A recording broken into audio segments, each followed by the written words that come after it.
ఉరవకొండలో ఉరకలు వేసే ఈ ఉత్సాహాన్ని ఈ రాష్ట్రం చూడాలి. తెలుగుదేశం సునామీ ఉరవకొండ నుంచే మొదలైంది.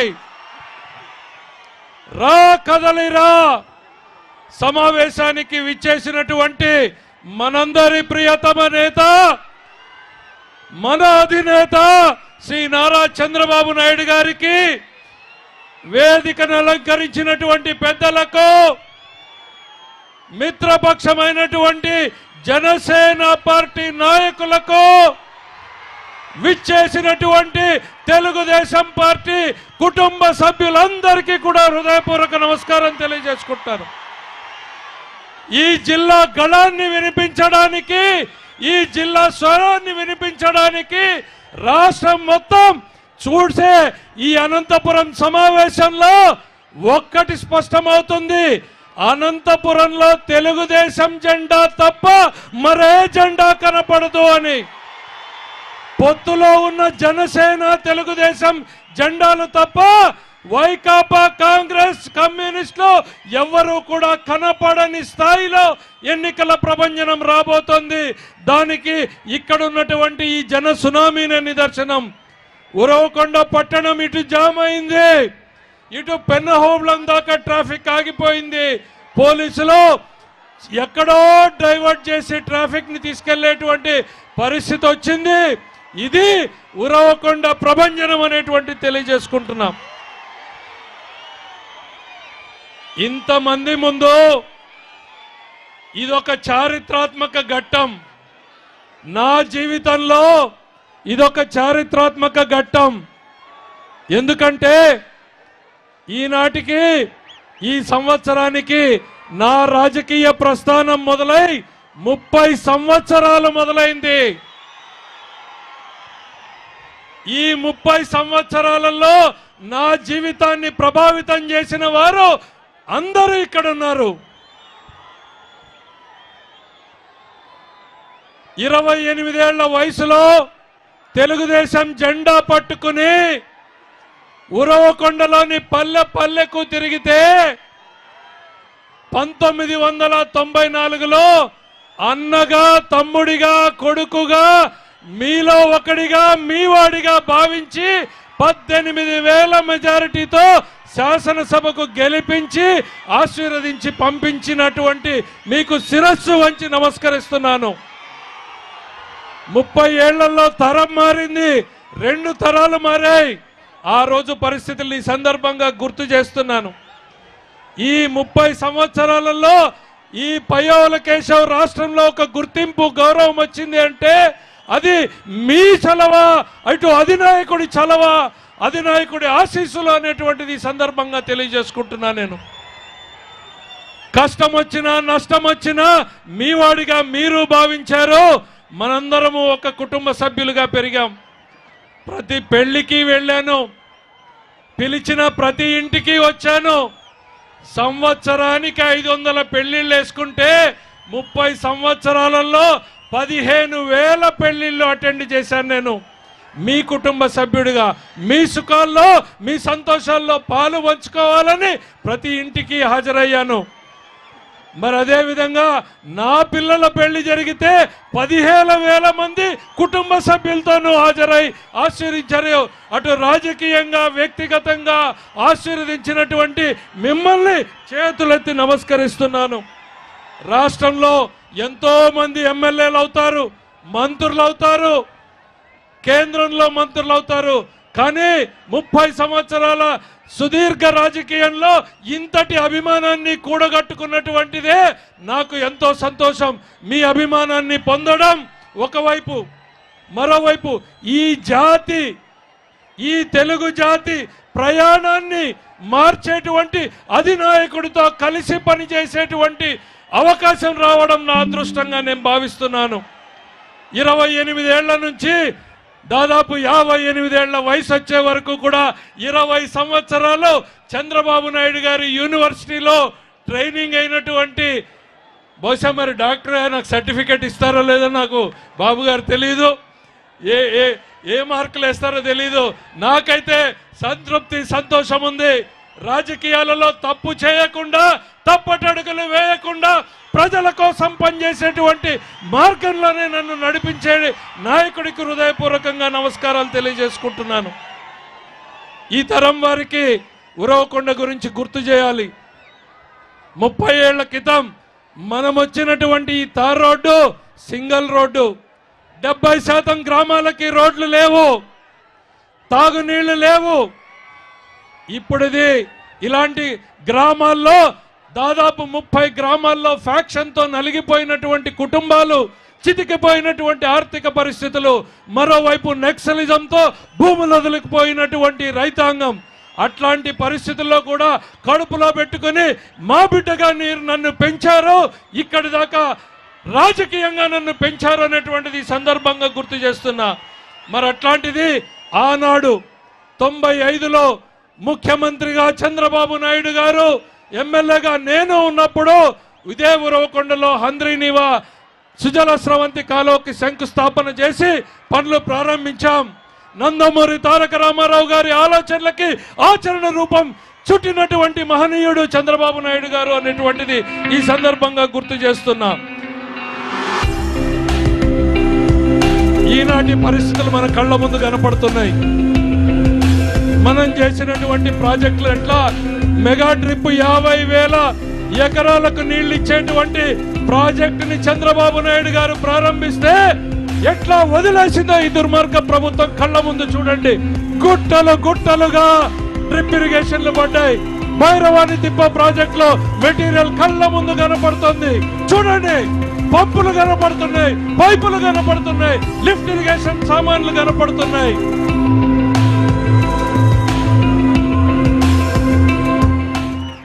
ఇది ఆనాడు చంద్రబాబు నాయుడు గారు ఉరవకొండలో శంకుస్థాపన చేస్తే ఇవాళ నీళ్లు పండించుకుంటున్నాం. ఒక్క ముక్క ఈరోజు ఆంధ్ర రాష్ట్రానికి నేను చెప్పాలనుకుంటున్నా. అది నాయకుడికి కూడా ఆయన చేసిన పని గొప్పతనం ఆయనకు కూడా తెలిసి ఉండకపోవచ్చు. ఈరోజు రాష్ట్రానికి నాయకుడికి చెప్పాలి, మీరు నీళ్ళు ఇస్తే 1 కోటి రూపాయలు కాదు 2.5 కోట్లు సంపాదించినటువంటి కౌలు రైతులు ఈ భూమి మీద ఉన్నారు సార్. మా వేల్పు మడుగులో దాసరి సీనా అనేటువంటి రైతు, 3 ఎకరాల రైతు, లారీ డ్రైవర్ గా పనిచేసేటువంటి రైతు 50 ఎకరాలు కౌలుకు తీసుకుని పంట తీస్తే ఈ సంవత్సరం, గత సంవత్సరం 2.5 కోట్ల రూపాయలు మిర్చిలో తీసుకున్నాడు. ఇది ఒక దాసరి సీనా కాదు. కురబ జయరాం అదే గ్రామానికి చెందితే 40 ఎకరాలు కౌలు చేస్తే 2 కోట్ల ఆదాయాన్ని తీశాడు. వేదిక సాక్షిగా చెప్తున్నాం. ఈరోజు బోయ రామన్న 30 ఎకరాలు కౌలుకు చేస్తే 1.5 కోట్లు తీశాడు. విడపన కల్లులో, నింబగల్లులో, వ్యాసాపురంలో రైతు రాజన్న 30 ఎకరాలు వేస్తే 1 కోటి రూపాయలు తీశాడు. నేను రాజకీయాల్లోకి వచ్చిన రోజు 1 కోటి రూపాయలు అనేటువంటిది విన్నామా తమ్ముళ్ళు? రాయలసీమలో రత్నాలు దొరుకుతాయంటే వర్షాలు పడితే నీళ్ల మీద నీ వెతకడం కాదు, నీళ్లు ఇస్తే రత్నాలు పండుతాయని నమ్మినటువంటి వ్యక్తి.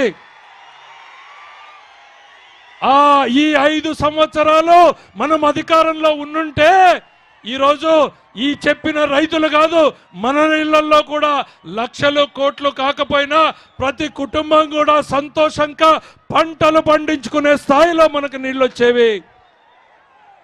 ఎందుకు చెప్తున్నానంటే మన తలరాతలు మారడానికి ఈ రాయలసీమలో, అనంతపురం గడ్డలో నీళ్లు నీళ్లు నీళ్లు నీళ్లు మీద మన తలరాతను మార్చేటువంటివి వేరేవి లేవు అనేటువంటిది ప్రగాఢంగా నేను నమ్ముతున్నాను. ఆ నీళ్లు ఇస్తే మా జీవితాలు ఎట్లా మారుతాయో కళ్ళ ముందు కనపడినటువంటి సాక్ష్యాన్ని ఈరోజు రాష్ట్రానికి పెడుతున్నాను. మా అనంతపురం జిల్లా రైతాంగానికి నీళ్ళు ఇస్తే ఏ రైతు ఈ రాష్ట్రంలో, ఈ దేశంలో పోటీ వస్తాడో అనేటువంటిది నేను సవాల్ చేస్తున్నాను. బంగారును పండించగలిగినటువంటి సత్తా, కష్టానికి వెనుకాడినటువంటి వ్యక్తిత్వం, కరువుతో పోరాడినటువంటి మనస్తత్వం ఈరోజు రైతాంగానికి ఈరోజు ఉన్నటువంటిది ఉంది. తమ్ముళ్ళు కిందకు దిగాలి, కిందకు దిగాలి, దిగాలి ప్లీజ్. లక్షలు కోట్లు సంపాదించే మార్గాన్ని చూపిన ఈ నాయకుడు కావాలా? మనం ఇచ్చేటువంటి మందు డబ్బులో మందు బాటిల్ డబ్బుతో సగం నొక్కి మిగిలిన సగం బటన్ నొక్కే జగన్మోహన్ రెడ్డి కావాలా అని సమాజం ఆలోచించుకోవాల్సినటువంటి తరుణం వచ్చింది. మన మందు బాటిల్తో ఈ రాష్ట్రంలో పేద ప్రజానీకం తాగే మందులో సగం నొక్కి మిగిలిన సగం మనకు బటన్ నొక్కేటువంటి జగన్మోహన్ రెడ్డి కావాలా, నీళ్ళిచ్చి మన తల మార్చే ఈ నాయకుడు కావాలా అనేటటువంటి ఆలోచించుకోవాలి. చంద్రబాబు నాయుడు గారికి సంపద సృష్టించడమో తెలుసు, సంపద పెంచడమో తెలుసు. దయచేసిదో తమ్ముళ్ళు ఈ ముందున్న వాళ్ళు తొయ్యొద్దు, ప్లీజ్ సహకరించండి. ఇంకా బాబు గారు మాట్లాడాలి. చేతులెత్తి నమస్కరిస్తున్నా, ఇది మన సమావేశం, దయచేసి సహకరించండి. ఇక విశ్వేశ్వరరెడ్డి గారు మొన్న ఉరవకొండ నియోజకవర్గానికి ముఖ్యమంత్రి వచ్చిన రోజున 2 మాటలు మాట్లాడాడు. రైతులు ఎంతో సంతోషంగా ఉన్నారు అని. 300 ఎకరాలు 300 కోట్ల రూపాయలు నష్టపోయినటువంటి జీబీసీ రైతాంగానికి నష్టం చేసింది ఈ దుర్మార్గ ప్రభుత్వం కాదా, ఈ అసమర్థ నాయకత్వుడు కాదా అని నేను అడుగుతున్నా. అదే 2016లో అట్లాంటి అవసరం వస్తే చంద్రబాబు నాయుడు గారు అందరి నివారణ నుంచి జీబీసీకి నీళ్లు ఇచ్చి పంటను కాపాడాడు. ఈరోజు ఒక్క చుక్క నీటి కోసం రోడ్డెక్కి పోరాడితే ఒక్క పూట కూడా అరికాలు తడిగాని నీళ్లు ఇవ్వలేనటువంటి ఈ దుర్మార్గులకు రైతుల గురించి మాట్లాడేటువంటి హక్కు ఉందా అని నేను అడుగుతూ ఉన్నా. ఓ అసమర్థుడు విశ్వేశ్వరరెడ్డి, చేతగాని దద్దమ్మ ఈ రాష్ట్ర ప్రజానీకానికి 5 ఏళ్ల అధికారాన్ని ఇస్తే ఉరవకొండ వెనుకబాటుతనానికి కారణమైనటువంటి పరిస్థితి. ఈరోజు తెలుగుదేశం పార్టీ పొయ్యావల కేశవ్ చంద్రబాబు నాయుడు అంటే అభివృద్ధి గుర్తుకొస్తుంది, విశ్వేశ్వరరెడ్డి గారు అంటే భూ కబ్జాలు గుర్తుకొస్తాయి. ఇది ఉరవకొండ చరిత్ర. ఒక్కసారి గుర్తు చేద్దాం, మనం చేసింది ఏంది. ఏ ఒక్కటైనా 5 ఏళ్లలో ఒక్క బిల్డింగ్ అయినా చూపించగలరా అని నేను అడుగుతున్నా. ఈ వేసినటువంటి నేషనల్ హైవే మేము వేసిందే, నియోజకవర్గంలో వేసిన బీటీ రోడ్లు తెలుగుదేశం వేసిందే, ప్రభుత్వ డిగ్రీ కాలేజీకి భవనాలు కట్టింది మేమే, జూనియర్ కాలేజీకి డిగ్రీ భవనాలు కట్టింది మేమే, హాస్పిటల్కి భవనాలు కట్టింది మేమే, లెక్కలేనన్ని ట్రాన్స్ఫార్మర్లు ఇచ్చింది మేమే, రైతులకు వేలాదిగా పంప్ సెట్ కనెక్షన్లు ఇచ్చింది మేమే, చెరువులకు నీళ్లు ఇచ్చింది మేమే, కాలువలు తవ్వించింది మేమే. అది ఈ అధినాయకుడి ఆశీస్సులతో సాధించగలిగినటువంటిది అనేటువంటి సందర్భంగా గుర్తు చేస్తున్నా. అది తెలుగుదేశం పార్టీకి ఈ ప్రాంత రైతాంగం మీద ఉన్నటువంటి నమ్మకం, ఒక కోరికతో పనిచేసేటువంటి మనస్తత్వం తెలుగుదేశం పార్టీది. 18,000 ఇళ్లని ఆ రోజు మంజూరు చేసినటువంటిది. ఆర్టీసీ డిపో కట్టింది మేమే. ఒక్కటి చూపించుకోవడానికి ఒక్కటైనా ఉందా అని నేను అడుగుతున్నా ఈ నాయకుల్ని. ఈరోజు లత్తవరం చెరువుకి, శేక్షన్పల్లికి, చిన్న ముస్తూరికి, కోనాపురంకి, మోపిడికి, సీర్పికి, బెలుగుప్పకి, ఇప్పేరికి, ముద్దలాపురంకి, ఇవన్నీ కరుట్లపల్లి చెరువులకి నీళ్లు ఇచ్చింది తెలుగుదేశం ప్రభుత్వం అనేటువంటిది సందర్భంగా తెలియజేస్తున్నాం. పోతూరు, చాబాల, మరి కిందకు వస్తే రేణుమాకులపల్లి, నింబకల్లు, వ్యాసాపురం, కిందకెళ్తే జీడిపల్లి వరకు కూడా కాలువలు శరవేగంగా తవ్వింది తెలుగుదేశం ప్రభుత్వంలోనే అనేటువంటిది తెలియజేస్తున్నాం. కాలువలో గంప మన్ను తీశారా అని నేను అడుగుతున్నా. గంప మన్ను 5 ఏళ్లలో తీశారా అని అడుగుతున్నా. జగన్మోహన్ రెడ్డి గారు వచ్చి వడివడిగా పరుగులెత్తిస్తామంటున్నాడు. నీ కాలం వడివడిగా సాగిపోతుంది జగన్మోహన్ రెడ్డి గారు. 65 రోజుల్లో 70 రోజుల్లో నీ ప్రభుత్వం నిన్ను ఓడించడానికి ఈ రాష్ట్రంలో ప్రజానీకం సిద్ధంగా ఉన్నారు. ఆయన ఈరోజు పెద్ద సమావేశం విశాఖపట్నంలో పెట్టాడు. ఏంటి సిద్ధం అని చెప్పుకుంటున్నాడు ఎన్నికలకి.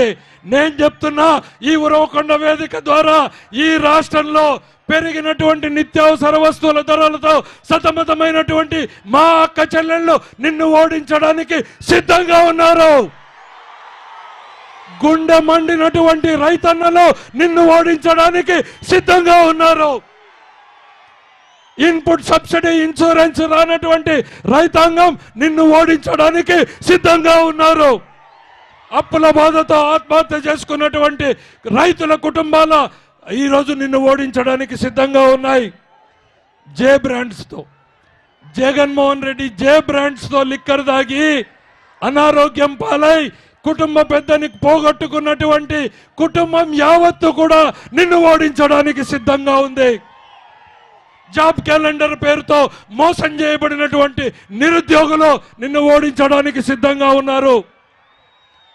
కళ్ళెదుట చేతికొచ్చినటువంటి కొడుకు ఉద్యోగం లేకుండా నిరాశగా నిస్పృహగా తిరుగుతూ ఉంటే బాధపడేటువంటి తల్లిదండ్రులు నిన్ను ఓడించడానికి సిద్ధంగా ఉన్నారు. 27 పథకాలు దళితులకు సంబంధించినటువంటి పథకాల్ని రద్దు చేసి అభివృద్ధికి దూరం చేసినటువంటి నిన్ను దళితులు ఓడించడానికి సిద్ధంగా ఉన్నారు.